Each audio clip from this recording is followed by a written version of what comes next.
तो नमस्कार, आप सभी का स्वागत है आपके अपने YouTube चैनल एक्सेस एकेडमी पर। दोस्तों, टीजीटी पीजीटी नागरिक शास्त्र रिमाइंडर सीरीज के अंतर्गत इस वीडियो में प्रस्तुत है नागरिक शास्त्र अथवा राजनीति विज्ञान के महत्वपूर्ण प्रश्नों का वन लाइनर रिवीजन नोट्स, जो आप सभी की आगामी परीक्षाओं जैसे टीजीटी, पीजीटी, एलटी ग्रेड शिक्षक भर्ती, गवर्नमेंट इंटर कॉलेज प्रवक्ता भर्ती, गवर्नमेंट डिग्री कॉलेज भर्ती, असिस्टेंट प्रोफेसर भर्ती, केवीएस और एनबीएस के साथ साथ नेट जेआरएफ की परीक्षाओं के लिए बहुत ही उपयोगी है। दोस्तों, इस वीडियो में हम नागरिक शास्त्र अर्थात सिविक्स या पॉलिटिकल साइंस के महत्वपूर्ण टॉपिक भारतीय संविधान के अनुच्छेद एवं भागों से संबंधित महत्वपूर्ण प्रश्नों को रिवाइज करेंगे। तो आइए शुरू करते हैं आज का वीडियो और देखते हैं भारतीय संविधान के अनुच्छेद एवं भागों से संबंधित महत्वपूर्ण वन लाइनर प्रश्नों का आज का ये वीडियो। आज के वीडियो का पहला प्रश्न है कि अनुच्छेद 16 संबंधित है। तो अनुच्छेद 16 जो है वो सार्वजनिक रोजगार में समान अवसरों से संबंधित है। अगला प्रश्न है, संविधान में कानून के समक्ष समानता का उपबंध किस अनुच्छेद में किया गया है? तो कानून के समक्ष समानता का उपबंध अनुच्छेद 14 में किया गया है। अगला प्रश्न है, संवैधानिक उपचारों का प्रावधान संविधान के किस अनुच्छेद में है? तो संविधान के अनुच्छेद 32 में संवैधानिक उपचारों का प्रावधान किया गया है। अगला प्रश्न है, राज्य बनाने और समाप्त करने की शक्ति किसके पास है? तो भारत में राज्य बनाने और राज्यों को समाप्त करने की शक्ति संसद के पास है। अगला प्रश्न है, वर्तमान में गणना की दृष्टि से भारतीय संविधान में अनुच्छेदों की संख्या कितनी है? तो लगभग 450 के ऊपर जो डाटा दिया हो वो है। तो कुल मिलाकर के यहाँ पर 468 दी गई हैं। और अगर गणना की दृष्टि से न जोड़ा जाए तो भारतीय संविधान में अनुच्छेदों की संख्या 395 ही लिखेंगे, जो कि मूल संविधानों में थी और वर्तमान में। अगर गणना की दृष्टि से प्रश्न जुड़ जाएगा तब 468 लिखेंगे, अदरवाइज 395 वाले ऑप्शन को सही करेंगे।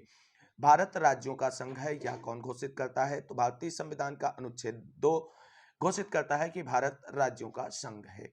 अगला प्रश्न है, भारतीय संविधान के अनुच्छेद 1 में भारत को क्या कहा गया है? तो भारतीय संविधान के अनुच्छेद 1 में भारत को राज्यों का संघ कहा गया है। अगला प्रश्न है, भारत का संविधान भारत को क्या घोषित करता है? तो भारत का संविधान भारत को राज्यों का एक यूनियन अर्थात समूह घोषित करता है। अगला प्रश्न है, संविधान का भाग 2 किससे संबंधित है? तो संविधान का भाग 2 नागरिकता से संबंधित है। अगला प्रश्न है, संविधान में मूल अधिकारों का उल्लेख किया गया है? तो भारतीय संविधान में मूल अधिकारों का उल्लेख भाग 3 में किया गया है। नीति निर्देशक तत्व संविधान के भाग 4 में दिए गए हैं। भारतीय संविधान का जो अनुच्छेद संसद को नागरिकता के अधिकार को नियमित करने की शक्ति प्रदान करता है वह कौन सा है? तो संविधान के अनुच्छेद 11 के अनुसार संसद को नागरिकता के अधिकार को नियमित करने की शक्ति प्राप्त है। अगला प्रश्न है, भारत के संविधान के किस अनुच्छेद में राज्य को परिभाषित किया गया है? भारतीय संविधान के अनुच्छेद 12 में राज्य को परिभाषित किया गया है। अगला प्रश्न है, न्यायिक पुनरावलोकन की शक्ति संविधान के अंतर्गत किस अनुच्छेद में की गई है? तो न्यायिक पुनरावलोकन की शक्ति जो है संविधान के अनुच्छेद 13 में दी गई है। अगला प्रश्न है, भारतीय संविधान वह अनुच्छेद जो संसद तथा राज्य व्यवस्थापकों की विधायन सत्ता पर नियंत्रण लगाता है वो है अनुच्छेद 13। अगला प्रश्न है, भारतीय संविधान में समानता के अधिकार मुख्यतः किन अनुच्छेदों में है? तो भारतीय संविधान में समानता का अधिकार जो है अनुच्छेद 14 से 18 तक वर्णित है। अगला जो प्रश्न है वो सही सुमेलित तथ्यों पर आधारित है और भारतीय संविधान में वर्णित मौलिक अधिकार और उनसे संबंधित अनुच्छेदों से सुमेलित तथ्य दिए गए हैं, जिनको देखते हैं। तो एक तरफ मौलिक अधिकार दिए गए हैं, दूसरी तरफ अनुच्छेद दिए गए हैं। तो आप सभी लोग जानते हैं कि भारतीय संविधान जो मूल संविधान था उसमें 7 मौलिक अधिकारों की संख्या दी गई थी, लेकिन बाद में एक संविधान मौलिक अधिकार को हटा दिया गया संविधान संशोधन के द्वारा और वर्तमान में मूल अधिकार या मौलिक अधिकारों की संख्या 6 है। समानता का अधिकार दिया गया है 14 से 18, धार्मिक स्वतंत्रता का अधिकार दिया गया है 25 से 28 तक, संस्कृत और शिक्षा संबंधी अधिकार दिया गया है 29 से 30 तक और स्वतंत्रता का अधिकार 19 से 22 तक दिया गया है। तो अब 22 और 23 और 24 में किस मौलिक अधिकार का वर्णन है आप सभी लोग ये बताएं, और अनुच्छेद 32 में किस मौलिक अधिकार का वर्णन है ये आप सभी लोगों को कमेंट करके बताना है। अगला प्रश्न देखते हैं। अगला प्रश्न है साथियों, भारतीय संविधान में समानता का अधिकार 5 अनुच्छेदों द्वारा प्रदत्त किया गया है, वह कौन कौन से हैं? तो वह है अनुच्छेद 14 से 18। संविधान के किस अनुच्छेद द्वारा अस्पृश्यता का अंत किया गया है? तो भारतीय संविधान के अनुच्छेद 17 के द्वारा अस्पृश्यता का अंत किया गया है। अस्पृश्यता अर्थात छुआछूत। अगला प्रश्न है, संविधान का वह अनुच्छेद कौन है जो सार्वजनिक सेवाओं में अवसर की समानता प्रदान करता है? वो है अनुच्छेद 16। अगला प्रश्न है, भारतीय संविधान का अनुच्छेद 17 समाप्त करता है तो अस्पृश्यता अर्थात छुआछूत को समाप्त करता है या छुआछूत या अस्पृश्यता के अंत से संबंधित है? अगला प्रश्न है, स्वतंत्रता के अधिकार की गारंटी किस अनुच्छेद द्वारा दी गई है? तो स्वतंत्रता के अधिकार की गारंटी अनुच्छेद 19 के द्वारा दी गई है। भारतीय संविधान के अनुच्छेद 19 में निम्नलिखित में से कौन सी स्वतंत्रता प्रदत्त नहीं है? तो धर्म की स्वतंत्रता जो है वो संविधान के अनुच्छेद 19 में नहीं प्रदान की गई है। भारतीय नागरिकों को 6 स्वतंत्रताएं दी गई हैं। तो संविधान के अनुच्छेद 19 के द्वारा भारतीय नागरिकों को 6 प्रकार की स्वतंत्रताएं दी गई हैं। शिक्षा का अधिकार किससे संबंधित है? तो शिक्षा का अधिकार अनुच्छेद 21A से संबंधित है। अगला प्रश्न है, भारतीय संविधान में शोषण के विरुद्ध अधिकार किन अनुच्छेदों द्वारा प्रदान किए गए हैं? तो अनुच्छेद 23 और 24 में शोषण के विरुद्ध अधिकारों का प्रावधान किया गया है। अल्पसंख्यक शब्द का प्रयोग भारत के संविधान के किस अनुच्छेद में किया गया है? तो अल्पसंख्यक शब्द का प्रयोग भारत के संविधान के अनुच्छेद 29 और 30 में किया गया है। अगला प्रश्न है साथियों, अल्पसंख्यक वर्ग के हितों के संरक्षण से कौन सा अनुच्छेद संबंधित है? तो वो है अनुच्छेद 29। अगला प्रश्न है, वह अनुच्छेद जो संवैधानिक उपचारों का अधिकार प्रदान करता है तो वो है अनुच्छेद 32। और संवैधानिक उपचारों के अंतर्गत भारत के सर्वोच्च न्यायालयों को 5 प्रकार की रिटें जारी करने का अधिकार प्राप्त है, तो वो अनुच्छेद 32 के अनुसार ही किया जाता है। भारतीय संविधान के अनुच्छेद 32 में कितने प्रकार की रिटें हैं? तो 5 प्रकार की रिटें हैं। अगला प्रश्न है, संविधान के अंतर्गत पंचायतों के गठन का प्रावधान किस अनुच्छेद में है? तो अनुच्छेद 40 में पंचायतों के गठन का प्रावधान है। अगला प्रश्न है, संविधान के किस अनुच्छेद में पर्यावरण का संरक्षण तथा संवर्धन उपबंधित है? तो अनुच्छेद 48 का में। राज्य को अंतर्राष्ट्रीय शांति एवं सुरक्षा को प्रोत्साहित करने की शक्ति किस अनुच्छेद में दी गई? तो अनुच्छेद 49 के माध्यम से दी गई है। अगला प्रश्न है, भारतीय संविधान का कौन सा अनुच्छेद अंतर्राष्ट्रीय संबंधों से संबंधित है? तो अनुच्छेद 51 है। संविधान का कौन सा एक अनुच्छेद भाग 4 के अंतर्गत पंच निर्णय के माध्यम से अंतर्राष्ट्रीय विवादों के समाधान को प्रोत्साहित करता है? वो अनुच्छेद 51। संविधान का भाग 3 किससे संबंधित है? तो संविधान का भाग 3 मूल अधिकारों से संबंधित है। पंचायती राज संबंधी प्रावधान संविधान के किस भाग में वर्णित है? तो संविधान के भाग 9 में वर्णित है। संविधान अनुच्छेद जो भारत को विदेश नीति से संबंधित है वो है अनुच्छेद 51। अगला प्रश्न है, मौलिक कर्तव्यों का उल्लेख भारतीय संविधान में के किस अनुच्छेद में है? तो मौलिक कर्तव्यों का उल्लेख भारतीय संविधान के अनुच्छेद 51A में है। आप सभी को बता दें, मौलिक कर्तव्य जो हैं उन्हें मूल संविधान में सम्मिलित नहीं किया गया था, बाकी बाद में संविधान संशोधन के द्वारा इन्हें भारतीय संविधान में जोड़ा गया है। मौलिक कर्तव्यों का कॉन्सेप्ट किस देश से लिया गया है? आप सभी लोग कमेंट करके बताएं। अगला प्रश्न है, भारत के राष्ट्रपति की पद अवधि पद ग्रहण की तिथि से 5 वर्ष की होती है, किंतु वह पुनर्निर्वाचन का पात्र है, या कौन सा अनुच्छेद व्याख्यायित करता है? तो अनुच्छेद 56 से 57 तक इस प्रकार की व्यवस्था का वर्णन देखने को मिलता है। अगला प्रश्न है साथियों, भारत के राष्ट्रपति पर महाअभियोग की प्रक्रिया का वर्णन कौन से अनुच्छेद में किया गया है? तो अनुच्छेद 61 में किया गया है। भारत के राष्ट्रपति संविधान के किस अनुच्छेद के अंतर्गत मंत्रिमंडल की सलाह मानने को बाध्य हैं? तो अनुच्छेद 74 के तहत। संविधान के किस अनुच्छेद के अंतर्गत भारत का राष्ट्रपति संघीय कैबिनेट की सलाह मानने के लिए बाध्य है? तो ये भी अनुच्छेद 74 ही होगा। प्रश्न रिपीट किया गया है दूसरे तरीके से। अगला प्रश्न है, राष्ट्रपति को सूचना का अधिकार दिया गया है? तो अनुच्छेद 78 में ऐसा प्रावधान किया गया है। संविधान के किस अनुच्छेद में धन विधेयक संबंधी विशेष प्रक्रिया का वर्णन मिलता है? तो अनुच्छेद 109। संविधान का भाग 4 का किससे संबंधित है? तो भाग 4 का मौलिक कर्तव्यों से संबंधित है। संविधान में मूलतः कुल कितने भाग थे? तो संविधान में जो मूल संविधान बना था उसमें कुल 22 भाग थे। वर्तमान में भारत के संविधान में कुल भागों की संख्या 25 हो गई है। अगला प्रश्न है, धन विधेयक को परिभाषित किस अनुच्छेद में किया गया है? तो अनुच्छेद 110 में धन विधेयक को परिभाषित किया गया है। संविधान के किस अनुच्छेद में उच्चतम न्यायालय की स्थापना एवं संरचना का वर्णन किया गया है? तो अनुच्छेद 124 में। अगला प्रश्न है, भारतीय संविधान में सर्वोच्च न्यायालय में तदर्थ न्यायाधीशों की व्यवस्था किस अनुच्छेद में की गई है? तो अनुच्छेद 127 में। भारतीय संविधान के किस अनुच्छेद के अंतर्गत सर्वोच्च न्यायालय को अपने निर्णय तथा आदेश की पुनरीक्षण की शक्ति प्राप्त है? तो अनुच्छेद 137। अगला प्रश्न है साथियों, भारत के संविधान का कौन सा अनुच्छेद राष्ट्रपति को नियंत्रक तथा महालेखा परीक्षा नियुक्ति करने का शक्ति प्रदान करता है? अनुच्छेद 148। भारत के राष्ट्रपति को नियंत्रक तथा महालेखा परीक्षक नियुक्त करने का अधिकार भारत के संविधान के किस अनुच्छेद से है? तो अनुच्छेद 148 के अनुसार ये शक्ति राष्ट्रपति को प्राप्त है। अब भारत में राज्यपालों से जुड़े हुए महत्वपूर्ण अनुच्छेद देख लेते हैं। तो अनुच्छेद 153 राज्यों के राज्यपाल से जुड़ा हुआ है। अनुच्छेद 154 राज्य की कार्यपालिका शक्ति राज्यपाल में निहित होगी, ऐसा प्रावधान करता है।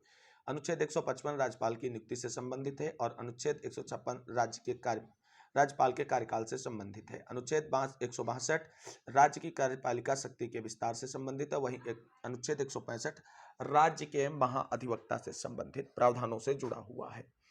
अगला प्रश्न देखते हैं, भारत के संविधान के किस अनुच्छेद के अनुसार उन बातों को छोड़कर जिनमें राज्यपाल स्वविवेक से कार्य करता है, अन्य कार्यों के निर्वाह में उसे सहायता और सलाह प्रदान करने के लिए एक मंत्रिपरिषद होगी जिसका प्रधान मुख्यमंत्री होगा। तो ऐसा प्रावधान अनुच्छेद 163 में किया गया है।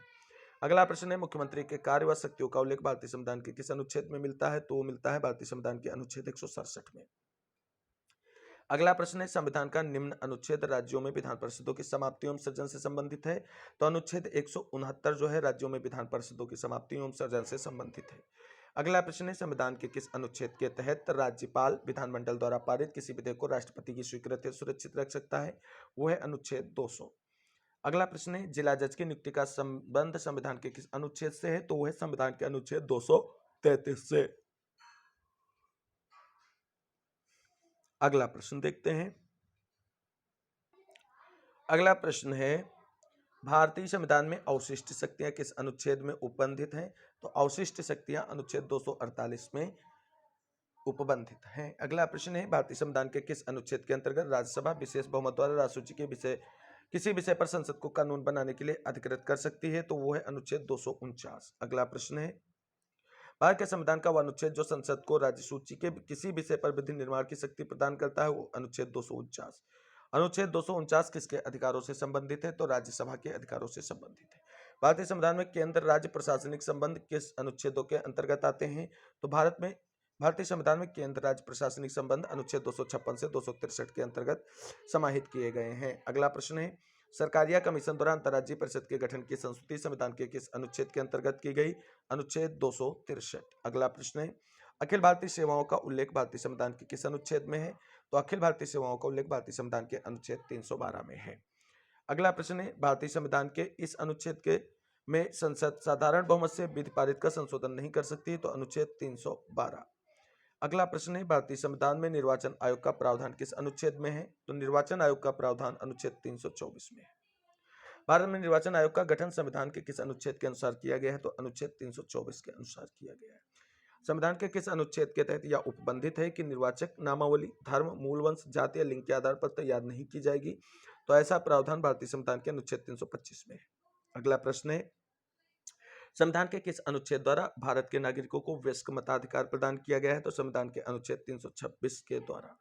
भारतीय संविधान में सार्वजनिक वयस्क मताधिकार की व्यवस्था किस अनुच्छेद में उल्लिखित है? तो अनुच्छेद 326 में ऐसा प्रावधान किया गया है। भारतीय संविधान का अनुच्छेद 333 किससे संबंधित है? भारतीय संविधान का अनुच्छेद 333 राज्य की विधानसभाओं में एंग्लो इंडियन समुदाय के प्रतिनिधित्व से संबंधित है। हालांकि वर्तमान में राज्य विधानसभा हो या लोकसभा हो, वहां पे एंग्लो इंडियन समुदाय के प्रतिनिधित्व को समाप्त कर दिया गया है। अगला प्रश्न है, संविधान में राष्ट्रपति को राजभाषा से संबंधित सलाह देने के लिए एक आयोग की नियुक्ति का उपबंध किस अनुच्छेद में किया गया है? तो अनुच्छेद 344 में ऐसा प्रावधान किया गया है। अगला प्रश्न है, कुछ सही सुमेलित तथ्यों को देख लेते हैं। तो भारतीय संविधान का भाग 9 का नगर पालिकाओं से संबंधित है। वहीं बात करते हैं भाग 15, तो ये निर्वाचन से संबंधित है। भाग 17 राजभाषा से और भाग 18 आपात उपबंध से संबंधित है। अगला प्रश्न है, संविधान का वह अनुच्छेद जो यह व्यवस्था देता है कि प्राथमिक शिक्षा के स्तर पर मातृभाषा में शिक्षा देने की समुचित सुविधा प्रदान करना प्रत्येक राज्य का प्रयत्न होना चाहिए? तो ऐसा प्रावधान अनुच्छेद 350A में किया गया है। भारत के राष्ट्रपति संविधान के किस अनुच्छेद द्वारा किसी राज्य के विधायी अधिकार संसद को सौंप सकते हैं? तो वो है अनुच्छेद 356। अर्थात भारतीय संविधान के अनुच्छेद 356 के द्वारा भारत का राष्ट्रपति भारत के किसी भी राज्य में राष्ट्रपति शासन लागू कर सकता है। भारतीय संविधान का अनुच्छेद 356 किससे संबंधित है? तो राज्यों में संवैधानिक तंत्र के विफल हो जाने पर लगाए जाने वाले आपात अर्थात राष्ट्रपति शासन से संबंधित है। अगला प्रश्न देखते हैं। अगला प्रश्न है साथियों, भारत के संविधान के अनुच्छेद 352 के अधीन राष्ट्रपति द्वारा आपात की उद्घोषणा की जा सकती है तो मंत्रिपरिषद के लिखित परामर्श पर राष्ट्रपति शासन लागू किया जाता है। तो राष्ट्रपति शासन अनुच्छेद 356 के अंतर्गत लागू किया जाता है। अगला प्रश्न है, वित्तीय आपातकाल की घोषणा किस अनुच्छेद के तहत की जाती है? तो वित्तीय आपात की घोषणा अनुच्छेद 360 के अंतर्गत की गई है। और सबसे बड़ी बात यह है कि भारत में अभी तक अनुच्छेद 360 जो है उसका उपयोग नहीं किया गया है। अनुच्छेद 60, अनुच्छेद 360, अनुच्छेद 352 तथा अनुच्छेद 356 में से किस भारतीय संविधान के अनुच्छेद का व्यवहार में कभी क्रियान्वयन नहीं हुआ है? तो अनुच्छेद 360 जो वित्तीय आपात से संबंधित, इसका भारत में अभी तक कभी भी प्रयोग नहीं किया गया है। संविधान संशोधन का प्रावधान किस भाग में किया गया है? तो भारतीय संविधान के भाग 20 में संविधान संशोधन का प्रावधान किया गया है। संविधान के में भाग 5 किससे संबंधित है? तो भाग 5 संघ से संबंधित है। अगला प्रश्न है, भारतीय संविधान के किस अनुच्छेद में संविधान संशोधन प्रक्रिया का उल्लेख किया गया है? तो अनुच्छेद 368 ईस्वी में संविधान संशोधन की प्रक्रिया का उल्लेख किया गया है।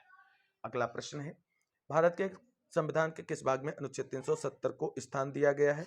संविधान के 31वें भाग में अनुच्छेद 370 को जगह दी गई थी। हालांकि आप सभी को बता दें, अनुच्छेद 370 जम्मू कश्मीर को विशेष राज्य के दर्जा दिए जाने से संबंधित था और इसमें संशोधन कर दिया गया है। अगला प्रश्न है, भारत के किस संविधान के किस अनुच्छेद में लिखा है कि इस संविधान का संक्षिप्त नाम भारत का संविधान है? तो ऐसी बात अनुच्छेद 393 में लिखी है। अगला प्रश्न है, भारतीय संविधान में वर्णित विशिष्ट प्रावधानों के तहत अनुच्छेद 371 के अंतर्गत महाराष्ट्र, गुजरात, तमिलनाडु में से किस राज्य का वर्णन नहीं है? तो तमिलनाडु का वर्णन नहीं है। आपको सही सुमेलित तथ्यों को देख लेते हैं। अनुच्छेद एक तरफ दिए हैं, दूसरी तरफ विशेष प्रावधान प्राप्त राज्य दिए हैं। 371 सी मणिपुर से, 371 डी आंध्र प्रदेश, 371 जी मिजोरम, 371 आई गोवा। यानी अनुच्छेद 371 के तहत इन राज्यों को विशेष प्रावधान अभी भी प्राप्त हैं। निम्नलिखित में से सही सुमेलित नहीं है, तो भाग 4 मौलिक कर्तव्य हैं, ऐसा सही सुमेलित नहीं है। तो साथियों, ये था आज का वीडियो जिसके अंतर्गत हमने आप सभी के साथ डिस्कस किए हैं भारतीय संविधान के अनुच्छेद एवं भागों से संबंधित महत्वपूर्ण वन लाइनर प्रश्नों के रिवीजन नोट्स का वीडियो, जो आप सभी की आगामी परीक्षाओं में काफी हेल्पफुल साबित होगा। आज की वीडियो में बस इतना ही साथियों। अगली वीडियो में संविधान संशोधन से संबंधित महत्वपूर्ण वन लाइनर प्रश्नों के रिवीजन नोट्स के साथ आप सभी के बीच पुनः उपस्थित होंगे।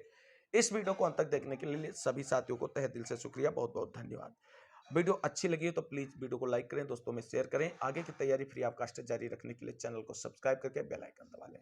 मिलेंगे अगली वीडियो में नेक्स्ट टॉपिक के प्रश्नों के साथ। तब तक के लिए सभी साथियों को जय हिंद, जय भारत, वंदे मातरम। आप सभी साथियों का दिन शुभ हो।